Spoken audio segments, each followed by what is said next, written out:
Bonjour, c'est Gilles du site boursicoté.com. Voici l'analyse technique des principales paires de devises du marché Forex pour cette séance du mardi 3 septembre 2013.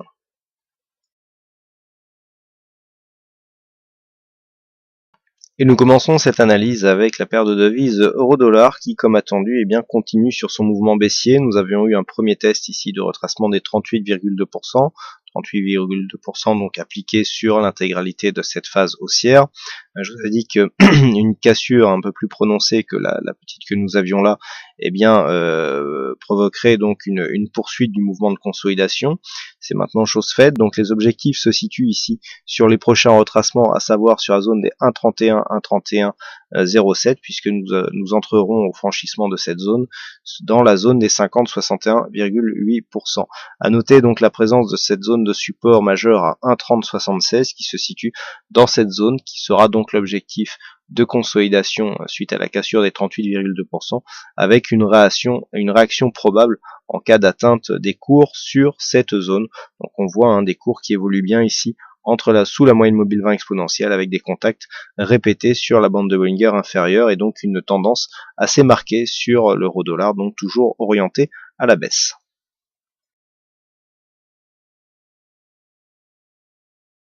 Sur le câble, le mouvement est beaucoup moins volatile, puisque nous avons ici des cours qui, suite à l'inversion du flux, donc nous étions ici, je le rappelle, sur une phase baissière.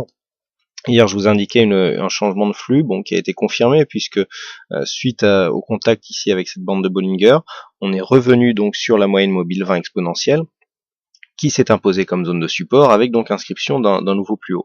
Donc pour l'instant ici le biais est en train de s'orienter à la hausse.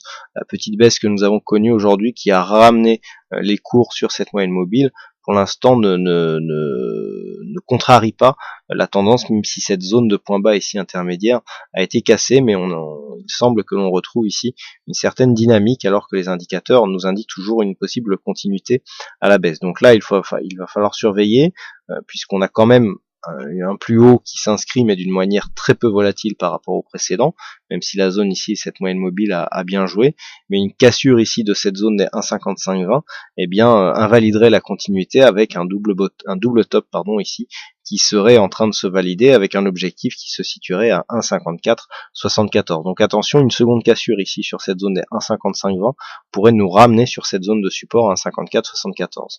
Tant qu'on n'a pas cette zone de cassure qui est atteinte, nous avons potentiellement la possibilité de retrouver ici et de continuer dans ce biais haussier avec donc des objectifs au-delà des 1,56 puisqu'il s'agira de casser les précédents points hauts. Donc à surveiller ici une zone des 1,5520. Tant que l'on reste au-dessus, on continue à privilégier un biais haussier.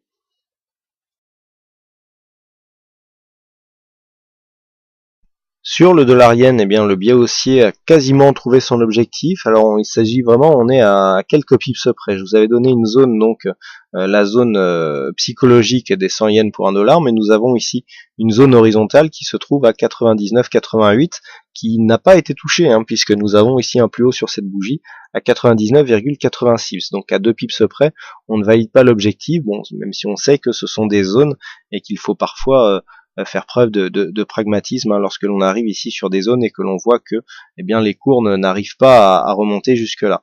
Nous avons là une bougie qui est en train de marquer un point de retournement après un quasi contact avec cette zone de résistance, et les indicateurs qui accompagnent le mouvement, puisque même si le RSI sort à peine de sa zone de surachat, stochastique lui s'y trouve toujours, mais le MACD nous avait envoyé un signal de retournement possible bien avant, quasiment ici sur cette zone. Donc on est quand même venu marquer ici un point haut proche de l'objectif avant de se retourner. Quoi qu'il en soit, le retournement n'est pas encore fait.